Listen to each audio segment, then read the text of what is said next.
বাংলাদেশে গণতন্ত্র কেন কাজ করে না, আর আমেরিকা এবং ইংল্যান্ডে গণতন্ত্র কেন কাজ করে? আমেরিকা এবং ইংল্যান্ডের প্রতিষ্ঠানগুলো শক্তিশালী, আর বাংলাদেশে যেই ক্ষমতায় আসে সে বিচার ব্যবস্থা, পুলিশ, আইন ব্যবস্থা সবগুলোকে নিজের পকেটের মধ্যে ঢুকিয়ে ফেলে। ফলত সবাই মেরুদণ্ড বিক্রি করে দেয় টাকার কাছে, নারীর কাছে। যত ওসি, ডিসি, এসপি, মন্ত্রী, সচিব আছে, কারো মাজা সোজা নয় যে সত্যবাদী হবে, ন্যায়পরায়ণ হবে, এটা না, বিক্রি হয়ে যায়। তাহলে আমরা যতক্ষণ একটা সত্যবাদী, ন্যায়পরায়ণ প্রজন্ম তৈরি করতে না পারবো, যারা টাকার কাছে মাথা নত করবে না, ক্ষমতার চাপের প্রেশারের কাছে মাথা নত করবে না, এরকম একটা প্রজন্ম তৈরি করলেই তো দেশ পরিবর্তন হয়ে যায়। কিন্তু মুসলমানেরা এই জিনিসটাই তো বুঝেনি যে ইসলাম মানে কি। তারা তো মনে করেছে ইসলাম মানে আমি বাহ্যিকভাবে নামাজ দেখাবো, দাড়ি দেখাবো, দান দেখাবো, এই ধোকার খেলা চলতে থাকবে। কিন্তু এটা যে মুনাফিকি, সেটা আজকে আমি আপনাদের সামনে প্রকাশ করে দিলাম যে এটা হচ্ছে মুনাফিকি। এই মুনাফিকি থেকে আমাদের বের হয়ে আসতে হবে। সম্মানিত উপস্থিতি,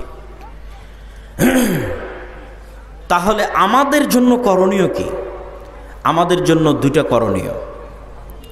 যে কারণগুলো তুলে ধরলাম সেগুলো তো তুলে ধরলাম, দুটো করণীয় বলি। এক, নিজের দিনের উপর কট্টর হওয়া ছাড়া আপনি প্রকৃত স্বাধীনতা কখনোই পাবেন না।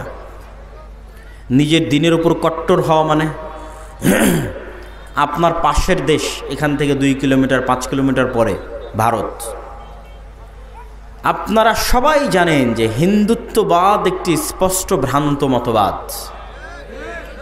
এইরকম স্পষ্ট ভ্রান্তির উপরে তারা কতটা উগ্র, কতটা অ্যাগ্রেসিভ, কতটা কট্টর, কল্পনার বাইরে। আমাদের যুবক ছেলেপেলে ফেসবুকে ট্রল করতেছে যে তারা চট্টগ্রাম নিয়ে নেবে। এটা ট্রল করার নয়, তারা সত্যিকারই এতটা উগ্র যে মন থেকে তারা বিশ্বাস করে যে অখণ্ড ভারত প্রতিষ্ঠা করতে হবে। চট্টগ্রাম, রংপুর, গাইবান্ধা, রাজশাহী, খুলনা, বরিশাল, ঢাকা, এগুলো সব তাদের লাগবে, মন থেকে বিশ্বাস করে। ভ্রান্তির উপর থাকার পরও কি পরিমাণ কট্টর হতে পারে! গুজরাতের কসাই 2002 সালে হাজারো মুসলমানের রক্ত যার হাতে রঞ্জিত, তাকে পৃথিবীতে কেউ জঙ্গি, সন্ত্রাসী বলে নিষিদ্ধ করতেছে না। সে বহাল তবিয়তে প্রধানমন্ত্রী। আর মুসলমানেরা কোথায় একজনকে গ্রেফতার করেছে, তাই সারাদিন সারা পৃথিবীকে বুঝাতে হচ্ছে আমরা খুব ভালো, আমরা সেকুলার, আমরা সংখ্যালঘুদের গুরু নিরাপত্তা দিই, ডট ডট বলতে বলতে মুখের ফেনা তুলে দিচ্ছে। তাও দুনিয়ার কেউ বিশ্বাস করে না। কেননা তারা বেশি সেকুলার, মুসলমানেরা বেশি সেকুলার। তাদের এক গালে যদি আপনি মারেন, তাহলে এরা আর এক গাল পেতে দিয়ে বলবে ভাই এই গালটা তো মেরে নাও। কিন্তু আপনি যান ইসরায়েলে, ইসরায়েল গত 24 ঘন্টায় সিরিয়ার 500টা অস্ত্রাগার, গবেষণাগারে হামলা করেছে। ইসরায়েল কাউকে জিজ্ঞেস করেছে যে আমি হামলা করতেছি সিরিয়াতে, আমাকে অনুমতি দাও? আমেরিকাকে জিজ্ঞেস করেনি। ড্যাম কেয়ার, পরোয়া করে না। সে কট্টর, তার নিজের দিনের উপর কট্টর, অ্যাগ্রেসিভ, উগ্র। যে 500টা জায়গায় বোমা হামলা করতে পৃথিবীর কোনো দেশকে জিজ্ঞাসা করার প্রয়োজন মনে করে না, হেজিটেশন ফিল করে না, দ্বিধা ফিল করে না। ওই ইহুদি জাতিকে আমি কাছ থেকে দেখে আসছি যে 500টা জায়গায় আক্রমণ করতে দ্বিধা ফিল করে না, ও দাঁড়িয়ে রাখতে দ্বিধা ফিল করবে? ওরা ওদের দিনের উপরে এরকম কট্টর, ড্যাম কেয়ার। ওরা দাঁড়িয়ে রাখার সময় পরোয়া করে না কে জঙ্গি বলবে, কে সন্ত্রাসী বলবে।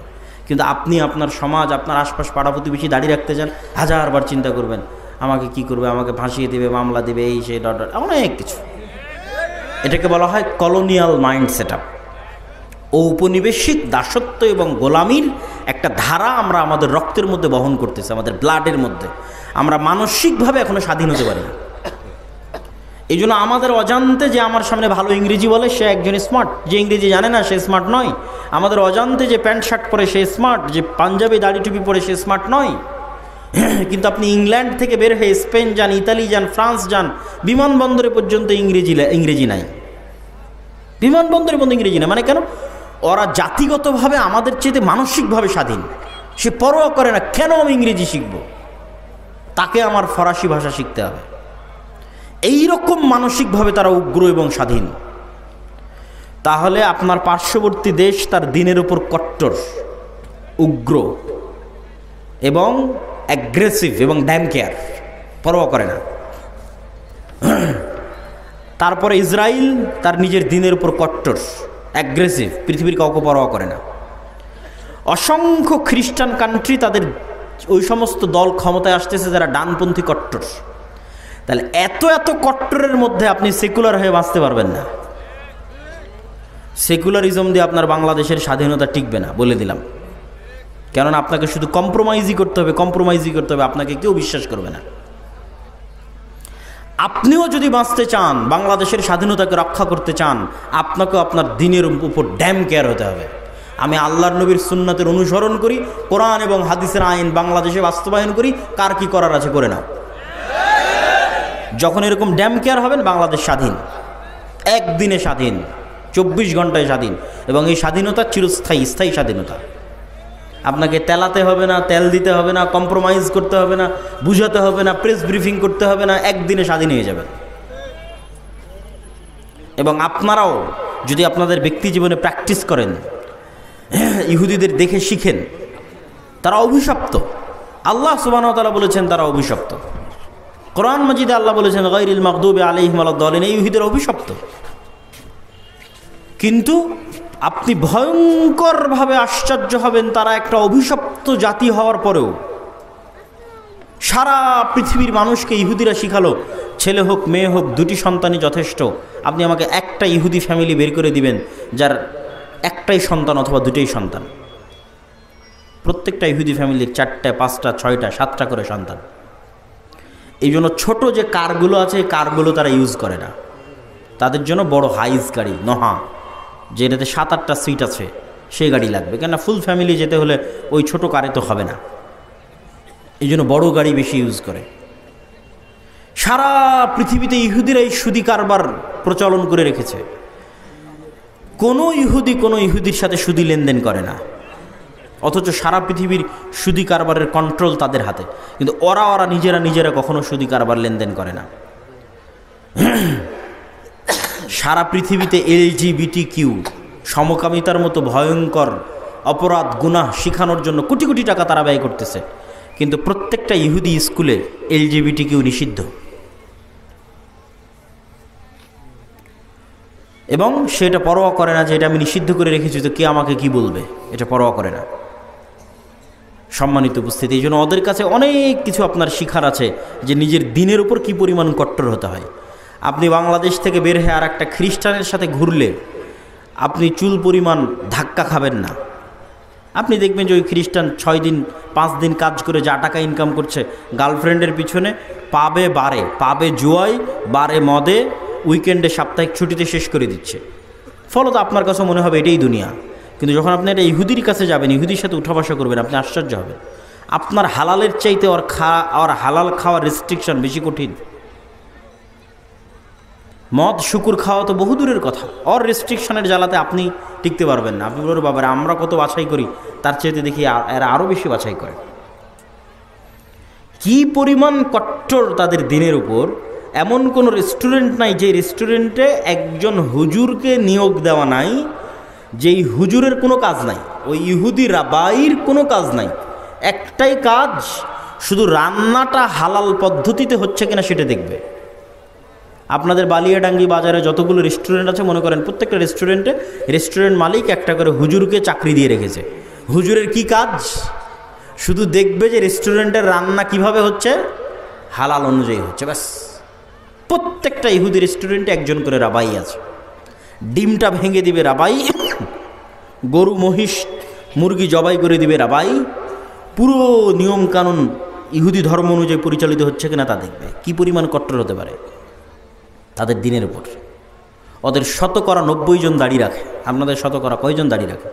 কেন আপনারা দাড়ি রাখার বিষয়ে হেজিটেশন ফিল করেন, আপনারা দ্বিধায় ভোগেন। আপনার দিনের উপর আপনার কট্টরতা নাই, আপনার বিশ্বাস নাই, কিন্তু সে ড্যাম কেয়ার, সে পরোয়া করে না। আপনার পার্শ্ববর্তী দেশ হিন্দু, সে পরোয়া করে না। তার কপালে সিঁদুর দিবে, হাতে বালা দিবে, আরেকজন মুসলমানকে জোর করে বলাবে যে বল জয় শ্রীরাম, পরোয়া করে না, ড্যাম কেয়ার। কিন্তু আপনি কেন ভীতু কাপুরুষ? কেন আপনি হেজিটেশন ফিল করেন আপনার দিনের উপর? আপনি যতদিন হেজিটেশন ফিল করবেন গোলাম থাকবেন। কট্টর হন যে আমার দিনের জন্য আমি জীবন দিয়ে দেবো, যা করার করো। একদিনে স্বাধীন, আজীবনের গোলামি থেকে একদিনে স্বাধীন। এটা গেল এক নাম্বার, যে আমাদেরকে আমাদের দিনের উপর, আমাদের আল্লাহর নবীর সুন্নাতের উপর, আল্লাহ সুবহানাহু ওয়া তাআলার বিধানের উপর উইদাউট এনি কম্প্রোমাইজ কট্টর হতে হবে। কোনো প্রকার ছাড়, মিউ ছাড়া কট্টর হতে হবে। এটা আমার দিন, আমি এটা মানবো, এটা আমি চাই। আপনি স্বাধীন হয়ে যাবেন। তারপরে আমাদের করণীয় কি? তারপরে আমাদের করণীয় হচ্ছে আমাদের যুবক সমাজ, আমাদের ছেলেমেয়েরা, তাদের যুবক সমাজ এবং তাদের ছেলেমেয়েদের চেয়ে পিছিয়ে আছে নেশা, মাদকতা, ডিভাইস আসক্তি, mobile, TikTok, Facebook, reels, video game, free fire, PUBG, মদ, জুয়া, বিড়ি, সিগারেট, গাঞ্জা, এগুলোর মধ্যে আমাদের যুবক এবং ছাত্র সমাজ তাদের চারিত্রিক এবং নৈতিক পদস্খলন ঘটিয়ে ফেলেছে। ফলত তাদের প্রোডাক্টিভিটি নাই। মানুষ একটা মেশিন, এই মেশিনের একটা কাজ আছে, তাকে উৎপাদন করতে হবে।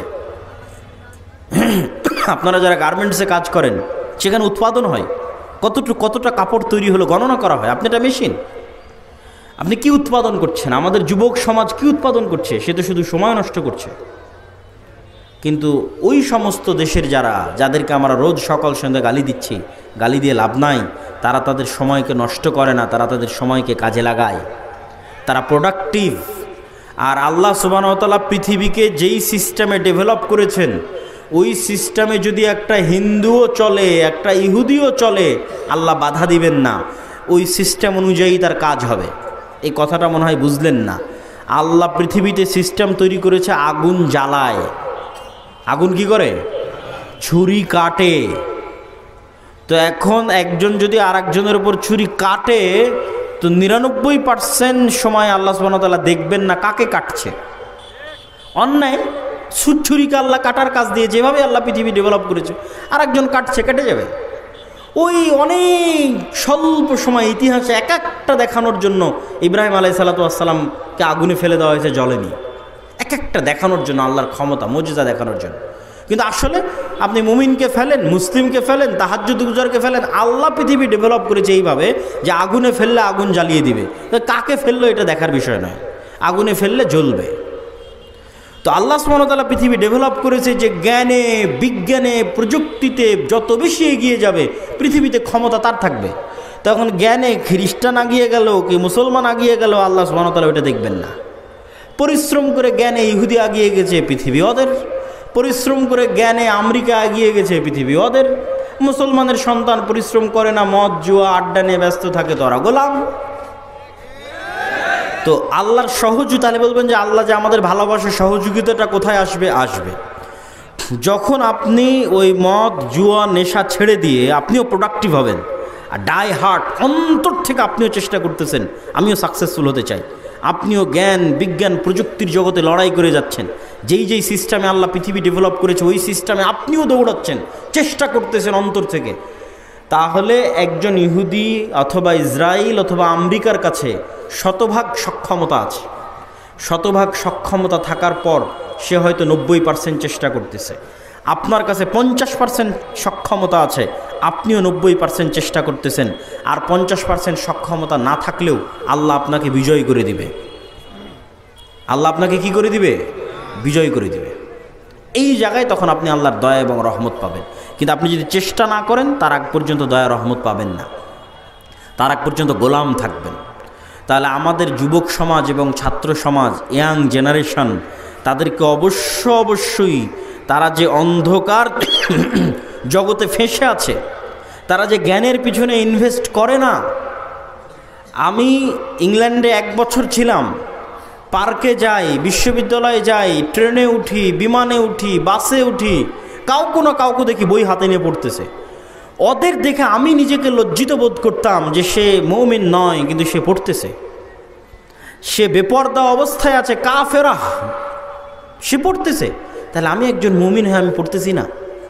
তখন ওদের দেখা দেখে আমিও যাত্রাপথে পড়া শুরু করেছিলাম এবং অনেক বই আমি তখন ইংল্যান্ডে থাকা অবস্থায় সফরের মধ্যে পড়ে শেষ করেছি। কিন্তু বাংলাদেশে আসার পর এখন পর্যন্ত আর কোথাও দেখলাম না যে একটা মানুষ কোথাও বই হাতে নিয়ে পড়তেছে। তখন আমার মধ্যে থেকে ওই স্বভাবটা হারিয়ে গেছে। তাহলে আমাদের মধ্যে পড়ার এবং জ্ঞান অর্জনের আগ্রহ নাই।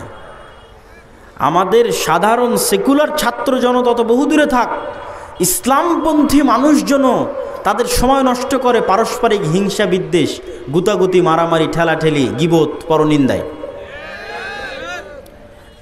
যারা ইসলাম নিয়ে আলোচনা করে তারাও দুইজন যখন একত্রিত হয়, কোরআনের একটা আয়াত নিয়ে আলোচনা কর, কোরআনের হাদিসের একটা, বুখারী শরীফের একটা হাদিস নিয়ে আলোচনা কর, দিনের একটা বিষয় নিয়ে আলোচনা কর। না, কোন হুজুর কোন বক্তায় কি বলল, কে কোথায় ফেসবুকে কি কমেন্ট করেছে, কার বিরুদ্ধে কে লাগলো, এক জায়গায় একত্রিত হলে সেগুলো নিয়ে গল্প শুরু হয়ে গেল।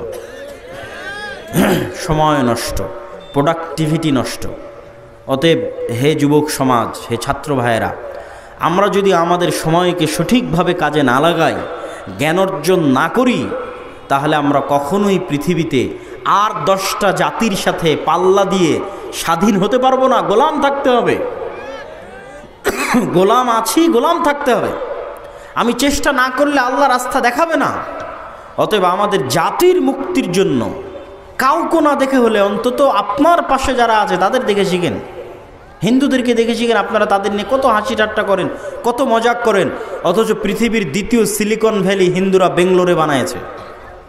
আমেরিকাতে একটা সিলিকন ভ্যালি আছে, জ্ঞান বিজ্ঞান প্রযুক্তির সেন্টার, দ্বিতীয়টা হিন্দুরা বানিয়েছে বেঙ্গলোরে। পড়াশোনা করে, জ্ঞান অর্জন করে। অতএব তাদের কিনে ট্রোল করে হাসি ঠাট্টা করে লাভ নেই। আপনারা পড়েন, শিখেন, জ্ঞান অর্জন করেন, টেক্কা দেন পৃথিবীর সাথে। না হলে আমাদেরকে গোলাম থাকতেই হবে। আমি আমার বক্তব্যের সারমর্ম করতে চাই। শুরুতে কি বলেছিলাম মনে আছে? সব হয়তো ভুলে গেছেন। শুরুতে বলেছিলাম যে আজকে এখনই 2 বছরের মধ্যে, 1 বছরের মধ্যে ভোট করে ক্ষমতায় যেতে হবে, এই চিন্তা বাদ দিয়ে চিন্তা করতে হবে 100 বছর পর ইসলাম বাংলাদেশের ক্ষমতায় আসবে কোনো কম্প্রোমাইজ ছাড়া এবং স্থায়ীভাবে। তার জন্য কি করা লাগবে সেটা করেন। 100 বছর পর ইসলাম বাংলাদেশের ক্ষমতায় আসবে উইদাউট এনি কম্প্রোমাইজ এবং স্থায়ীভাবে। তার জন্য কি করা লাগবে? তার জন্য শক্তিশালী প্রতিষ্ঠান লাগবে, শক্তিশালী মিডিয়া লাগবে, শক্তিশালী অর্থনৈতিক প্রতিষ্ঠান লাগবে। সেগুলো প্রতিষ্ঠা করার পিছনে আমাদের সময় এবং শ্রম দিতে হবে। তারপরে কি তুলে ধরেছি? তারপরে আপনাদের সামনে তুলে ধরেছি যে আমাদের ব্যক্তিগত সামাজিক জীবনে ন্যায়পরায়ণতা যদি না থাকে, আমরা কখনোই আল্লাহর দয়ায় ক্ষমতায় যেতে পারবো না। অতএব আমাদের ব্যক্তিগত জীবনে কি লাগবে? ন্যায়পরায়ণতা লাগবে। এবং ন্যায়পরায়ণতার উদাহরণ দিতে গিয়ে বলেছি, আমরা আমাদের স্ত্রীদের সাথেও ন্যায়পরায়ণ নই। আপনি জিজ্ঞেস করেন আপনি আপনার স্ত্রীর সাথে ন্যায়পরায়ণ কিনা। আপনার বউকে জিজ্ঞেস করেন সে তার শাশুড়ির সাথে ন্যায়পরায়ণ কিনা। শাশুড়িকে জিজ্ঞেস করেন সে তার বৌমার সাথে ন্যায়পরায়ণ কিনা। সমাজে যত অশান্তি, ফিতনা এবং ফাসাদ বিরাজ করছে তার প্রত্যেকটা কারণ হচ্ছে ন্যায়পরায়ণতা না থাকা। ইসলামী দলে দলে মারামারি, মাদ্রাসায় মাদ্রাসায় মারামারি, হুজুরে হুজুরে মারামারি, এগুলো একটাও ফতোয়ার কারণ নয়, ডাঙা মিথ্যা কথা। কোনো ফতোয়ার সমস্যা নাই, ন্যায়পরায়ণতা নাই। হয় দলের আমির জালেম, না হয় মামুর জালেম। হয় দলের আমির মাজলুম, না হয় মামুর মাজলুম। হয় দলের আমির মিথ্যুক, না হয় মামুর মিথ্যুক। হয় মসজিদের সভাপতি জালেম, না হয় মসজিদের ইমাম সাহেব জালেম। হয় মসজিদের সভাপতি মাজলুম, না হয় ইমাম সাহেব মাজলুম। যত জায়গায় সমস্যা আছে প্রত্যেকটা জায়গায় ন্যায়পরায়ণতার অভাব আছে। এই জন্য মুসলমানদের প্র্যাকটিস করতে হবে নিজেদের ব্যক্তি, সমাজ এবং পারিবারিক জীবনে ন্যায়পরায়ণতা প্রতিষ্ঠা করার। 3 নাম্বার কি বলেছি? আমাদেরকে আমাদের দিনের উপর কট্টর হতে হবে এবং কলোনিয়াল মাইন্ড সেট আপ, 190 বছর ব্রিটিশদের যে গোলামি করেছি, ওই গোলামি করতে গিয়ে আমাদের রক্তের মধ্যে ঢুকে গেছে যে যার দাড়ি চাছা সে স্মার্ট, আর যার মুখে দাড়ি আছে সে আনস্মার্ট। এই কলোনিয়াল মাইন্ড সেট আপের মুখে লাথি মারতে হবে, স্বাধীন হতে হবে। যেটা আল্লাহর নবী সেটাই স্মার্ট, যেটা আল্লাহর নবীর নয় সেটা স্মার্ট নয়। এটা যেদিন শক্তভাবে বিশ্বাস করে নেবেন উইথ কনফিডেন্ট এবং উইদাউট এনি কম্প্রোমাইজ, শক্ত আত্মবিশ্বাসের সাথে, সেদিন আপনি স্বাধীন হয়ে গেছেন। সেই দিন পৃথিবীর কোনো শক্তি পৃথিবীতে আপনাকে দমিয়ে রাখতে পারবে না। 4 নাম্বার কি বলেছি? 4 নাম্বার বলেছি আমাদের ছাত্র তরুণ জনতা, তারা যে নেশার মধ্যে, অবৈধ সম্পর্কের মধ্যে, এবং আমাদের মা এবং বোনেরা এবং আমাদের ভাইয়েরা, তাদের মধ্যে দিয়াসাহ মানে শুকুরের চর্বি। শুকুর অপবিত্রতা, অপরিচ্ছন্নতা, নোংরামি পছন্দ করে। শুকুর তার নিজের বিষ্ঠা, নিজের মল চেটে খায়, লজ্জা নাই। এই শুকুরের চর্বিকে বলা হয় দিয়াসাহ। রাসূল সাল্লাল্লাহু আলাইহি ওয়াসাল্লাম বলেছেন, লা ইয়াদখুলুল জান্নাতা দায়ুস, দায়ুস জান্নাতে যাবে না, শুকুর জান্নাতে যাবে না, শুকুরের চর্বি জান্নাতে যাবে না। তো শুকুরের চর্বির সাথে জান্নাতে যাওয়ার কি সম্পর্ক? মানে ওই মানুষ জান্নাতে যাবে না যার রক্ত, যার চর্বি শুকুরের রক্ত শুকুরের চর্বির মতো হয়ে গেছে। কার রক্ত, কার চর্বি শুকুরের রক্ত শুকুরের চর্বির মতো হয়ে গেছে? যার পরিবারের মধ্যে বেহায়াই আছে, নির্লজ্জতা আছে, কিন্তু তার অন্তরে কষ্টবোধ নাই, তার অন্তরে দুঃখ বোধ নাই, লজ্জা বোধ নাই, সে দায়ুস, সে জান্নাতে যাবে না। আপনি দায়ুস হলে সমস্যা কি? আমি যদি দায়ুস হই তাহলে সবচেয়ে বড় সমস্যা হচ্ছে বাবা দায়ুস বা ভাই দায়ুস, তার মেয়ে অথবা তার বোন বেপরদা অবস্থায় চলাফেরা করে, অথবা তার স্বামী দায়ুস, স্ত্রী বেপরদা অবস্থায় চলাফেরা করে, তার অন্তরে কোনো ব্যথা নাই, মানে তার রক্ত শুকুরের রক্ত হয়ে গেছে। এই মানুষ আর ওই বেপরদা যে স্ত্রী, এই দুইজনের ঘরে কখনোই সাহসী পুরুষের জন্ম হবে না। খালিদ বিন ওয়ালিদ, ওমর ইবনুল খাত্তাব, সুলতান মোহাম্মদ ফাতেহের মতো বীর সেনানীর জন্ম হবে না। কি জন্ম হবে? দায়ুস বাবার ঘরে এবং দায়ুস মায়ের ঘরে মেয়েলি পুরুষ সন্তানের জন্ম হবে। বুঝেননি মনে হয়? হিজড়া পুরুষ সন্তানের জন্ম হবে, যার মধ্যে পৌরুষত্ব নাই। পৌরুষত্ব মানে শুধু পুরুষ হওয়া নয়, পৌরুষত্ব মানে সেই সাহসিকতা, সে আত্মমর্যাদা, সে আত্মসম্মান, সেই ব্যক্তিত্ব, সেই পার্সোনালিটি। ওই রকম সন্তান জন্ম হবে না যে পৃথিবীকে নেতৃত্ব দিবে। এই জন্য পাশ্চাত্যরা চায় যেন আপনাদের মাদের গর্ভ থেকে নেতা জন্ম না হয়, বরং কি জন্ম হয়? ওই রকম LGBTQ সমকামী মেয়েলি সন্তানের জন্ম হয়। এটা হবে যদি আপনি দায়ুস হন এবং আপনার স্ত্রী দায়ুস হয়। আপনার মধ্যে পৌরুষত্ব নাই, মানে সাহসিকতা নাই, ব্যক্তিত্ব নাই, পার্সোনালিটি নাই। আর এই ব্যক্তিত্ব পার্সোনালিটিকে অসংখ্য জিনিস ধ্বংস করে, শুধু বেপর্দা ধ্বংস করে না, আর অনেক কিছু ধ্বংস করে। বেপর্দা যেমন আমাদের ইনার অভ্যন্তরীণ পার্সোনালিটি ব্যক্তিত্বকে ধ্বংস করে, ঠিক তেমনি লোন, ধার, কর্য পার্সোনালিটিকে ধ্বংস করে। ইসলামে অর্থনৈতিক মূল্যবোধের 1 নাম্বার পয়েন্ট হচ্ছে আল কানাআহ, অল্পে সন্তুষ্ট থাকা। আমি সুদ ভিত্তিক লোনের কথা বলতেছি না, গোটা হাদিস শাস্ত্র এবং গোটা কোরআন শাস্ত্র খুঁজে আপনি আমাকে দেখাবেন যে আপনার বাড়ি মাটির আছে, মাটির থেকে টিনের করার জন্য আপনি কর্জে হাসানা নেবেন, এর দলিল কোরআন এবং হাদিসে আছে। সুদ ভিত্তিক লোনের কথা বলছি না, কর্জে হাসানা।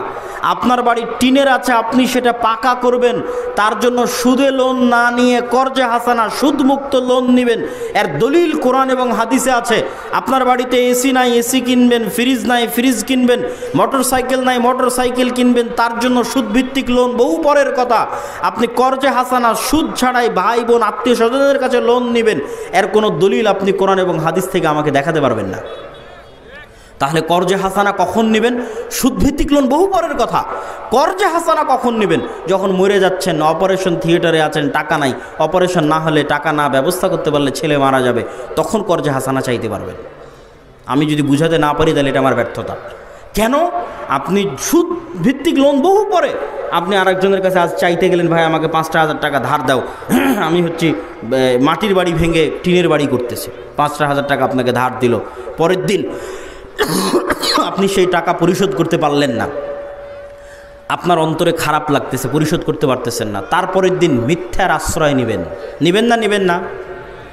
মিথ্যার আশ্রয় নেবেন না? মিথ্যার আশ্রয় নেবেন। যেই দিন থেকে মিথ্যা বলা শুরু করলেন, ওই দিন থেকে আপনার ব্যক্তিত্ব নষ্ট হয়ে গেল, আপনার পৌরুষত্ব নষ্ট হয়ে গেল, আপনার আত্মমর্যাদা, আত্মসম্মান নষ্ট হয়ে গেল। আপনি এখন আর পূর্ণ মুসলিম থাকতে পারবেন না, আপনি বিক্রি হয়ে গেছেন, মুনাফিক হয়ে গেছেন। পরের দিন আপনার ছেলেকে মিথ্যা বলা শিখাবেন, তারপরের দিন আপনার বউকে মিথ্যা বলা শিখাবেন। পুরো পরিবার মিলে বেহায়া হয়ে যাবেন, পুরো পরিবার মিলে আত্মমর্যাদাহীন, ব্যক্তিত্বহীন, থার্ড ক্লাস পরিবারে পরিণত হয়ে যাবে। সুতরাং ওই পরিবার থেকে বীর মুজাহিদের জন্ম হবে না, বীর সাহসী পুরুষের জন্ম হবে না। কেন? মিথ্যার আশ্রয় নিচ্ছে পুরো ফ্যামিলি। এই জন্য আল্লাহ নবী বলেছে, খবরদার তোমরা ধার কর্জ লোনের ধারে কাছে যেও না। সুদ ভিত্তিক তো বহু পরে, আমি কর্জে হাসানার কথা বলতেছি, এখন যেই কথাগুলো বলতেছি এগুলো কর্জে হাসানা, সুদ ছাড়া। সুদ সহ নেওয়া আরও পরে। সুদ ছাড়াই আপনি কর্জ নেবেন কখন? যখন মরে যাচ্ছেন তখন, তাছাড়া নয়। তাহলে কি থাকবে? আপনার আত্মমর্যাদা, মাথা উঁচু থাকবে, আত্মসম্মান উঁচু থাকবে, আপনার সন্তান আত্মমর্যাদা সম্পন্ন হবে, ব্যক্তিত্ব সম্পন্ন হবে, সাহসী হবে, কোনোদিন কোথাও মাথা নিচু করবে না, অন্যায়ের বিরুদ্ধে রুখে দাঁড়াবে, বীর সেনানী হবে, বীর সেনাপতি হবে, নেতা হবে, পৃথিবীকে নেতৃত্ব দিবে। সম্মানিত উপস্থিতি, আল্লাহ সুবহানাহু ওয়া তাআলা আমাদের এই ছোট্ট সংক্ষিপ্ত আলোচনাকে গুরুত্ব সহকারে মানার তৌফিক দান করুক, আল্লাহুম্মা আমিন। আপনাদের আল জামিয়া সালাফিয়া দিনাজপুর নাম শুনেছেন? অত্র রংপুর অঞ্চলের বৃহত্তম দ্বীনী শিক্ষা প্রতিষ্ঠান, এরিয়ার দিক থেকে, ছাত্রের দিক থেকে, শিক্ষকের মানের দিক থেকে। এই অঞ্চলের জন্য এটা নেয়ামত। আপনাদেরকে এই নেয়ামতকে মূল্যায়ন করা উচিত, শুকরিয়া আদায় করা উচিত। আর শুকরিয়া আদায় করবেন কিভাবে? কয়েকভাবে। সন্তানকে ভর্তি করাতে পারেন, জামিয়া সালাফিয়ার মাসিক আল ইতিসাম নিতে পারেন, জামিয়া সালাফিয়ার সালাফি কনফারেন্সে যেতে পারেন। এখান থেকে যান আপনারা সালাফি কনফারেন্সে দিনাজপুরের। এইবারের সালাফি কনফারেন্স কয় তারিখে আছে কে বলতে পারবেন? আপনারা তো খবরই রাখেন না, তাহলে কেমনে হবে? যে 30 এবং 31 জানুয়ারি আল জামিয়া সালাফিয়া দিনাজপুরের সালাফি কনফারেন্স। দেশ এবং বিদেশের বড় বড় বক্তাগণ 2 দিন ব্যাপী থাকবেন। আপনারা সেখানে জনগণ সহ, বাস সহ উপস্থিত হওয়ার চেষ্টা করবেন। মাসিক আল ইতিসামের কোনো এজেন্ট আছে আপনাদের এলাকায়? এই পুরো অনুষ্ঠানের মধ্যে কেউ আছে মাসিক আল ইতিসামের এজেন্ট? যদি না থেকে থাকে, আমি উদাত্ত আহ্বান জানাবো, যারা আজকের প্রোগ্রাম আয়োজন করেছেন, যারা আজকের অনুষ্ঠান আয়োজন করেছেন, আপনারা যদি মনে করেন যে সত্যিকার ভালোবাসা জামিয়া সালাফিয়ার সাথে, আল্লাহর সন্তুষ্টির জন্য, দুনিয়াবি কোনো স্বার্থে নয়, আজকে আমি একদিনের জন্য আপনার কাছে এসেছি, প্রতি মাসে আমি আপনার কাছে আসব, আমার লেখা আপনার কাছে আসবে। গত মাসের সম্পাদকীয় পড়ে দেখেন, তার আগের মাসের সম্পাদকীয় পড়ে দেখেন, এই মাসের যে সম্পাদকীয় আসতেছে জানুয়ারির সংখ্যায়, সেটা পড়ে দেখেন। জানুয়ারি সংখ্যার সম্পাদকীয় সিরিয়ার ওপর লেখা আছে। আজকে সিরিয়ার ওপর কোনো আলোচনাই করিনি। প্রতি মাসে আমাদের মেসেজ, আমাদের বক্তব্য আপনার কাছে চলে আসবে। স্থায়ী সম্পর্ক, এই স্থায়ী সম্পর্কগুলোকে গুরুত্ব দিবেন। দাওয়া ইলাল্লাহর মক্তব পরিচালিত হচ্ছে। 400টার মতো মক্তবের মধ্যে জাতীয় মক্তব প্রতিযোগিতা আয়োজন হয়েছে। এই সকল মক্তবের শিক্ষকদের যাতায়াত খরচ দিয়ে জামিয়া সালাফিয়া ডাঙ্গিপাড়াতে আমরা প্রশিক্ষণ দিয়েছি, সিলেবাস দিয়েছি। তাহলে এই মক্তবগুলোর মতো যদি আপনারা আপনাদের মক্তব পরিচালিত না করেন, এত সুযোগ সুবিধা দেওয়ার পরও, তাহলে দায়ী আমরা না, আপনারা। আপনার ইমাম আমার জামিয়া সালাফিয়া থেকে ট্রেনিং দিবে, এর জন্য টাকা লাগবে না, আমি যাতায়াত খরচ দিব।